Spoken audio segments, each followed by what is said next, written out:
dòng an quê em rung lúa ngàn, bờ tre ru mát thấp thoáng trắng những cánh con. Long An cháu yêu Quỳnh Quang Vũ chào các anh chị các bạn.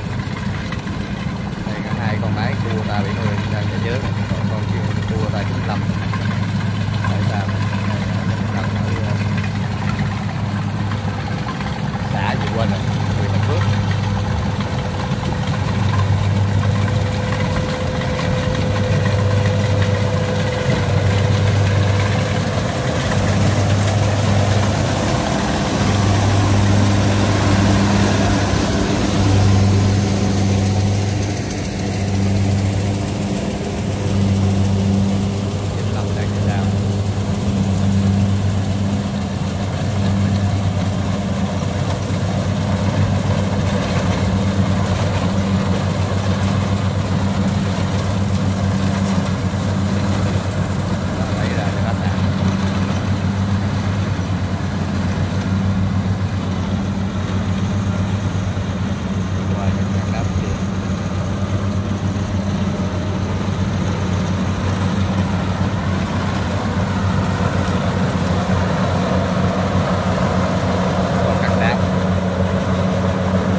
Xanh mới vừa chạy ra. Máy cảnh sát.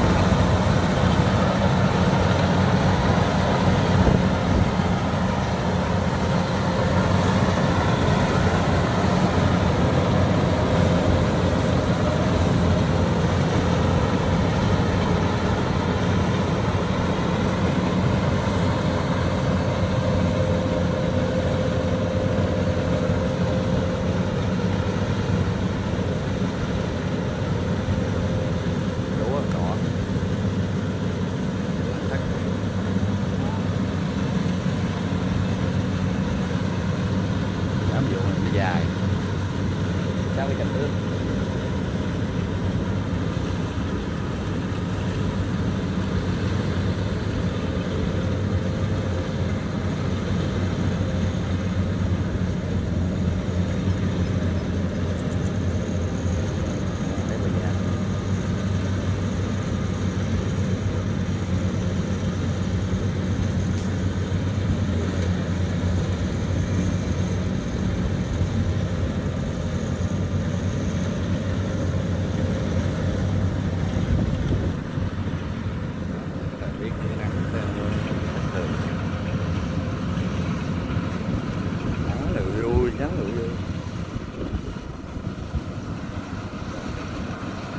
Trời xuống còn quay tiếng vậy là xa lắm, quay chạy theo nó kìa các bạn, ngồi 10 cả tuốt như kia mới được nửa đám.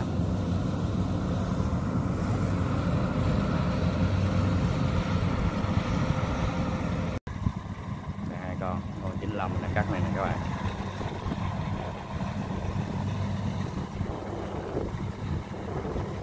Còn bị người đang cắt giặt bao đây, cua ra hết á.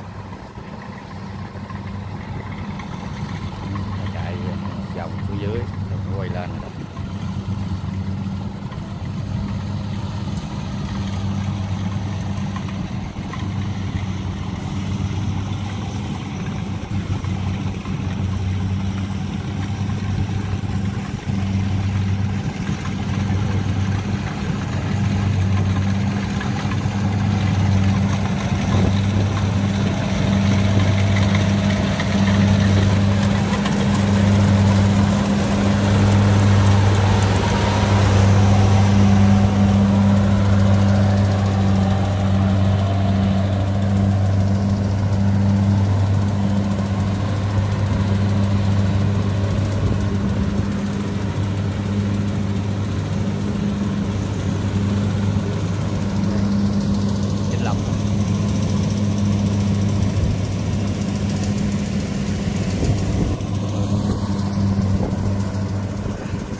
màu xanh đó.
Các bạn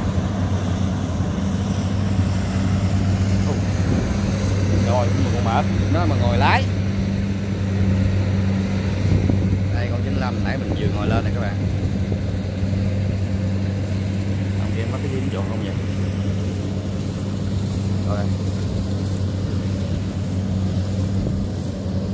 rồi dính được con trộn rồi đó.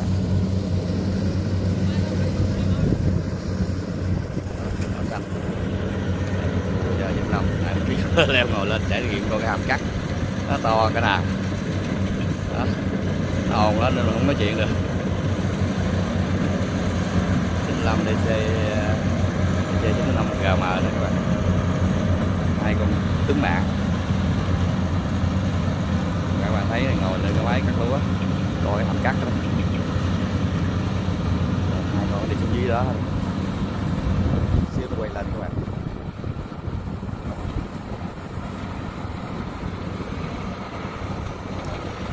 Tí xíu này các bạn, cái lao lên uống miếng nước. Giờ là tháng 3 cho thấy 4 giờ chiều, nắng vậy, bữa nay nắng ngon.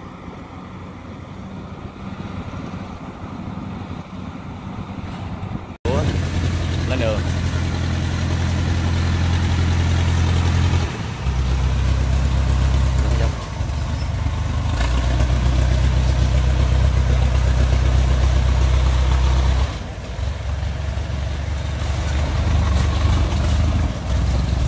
tới luôn Sapa.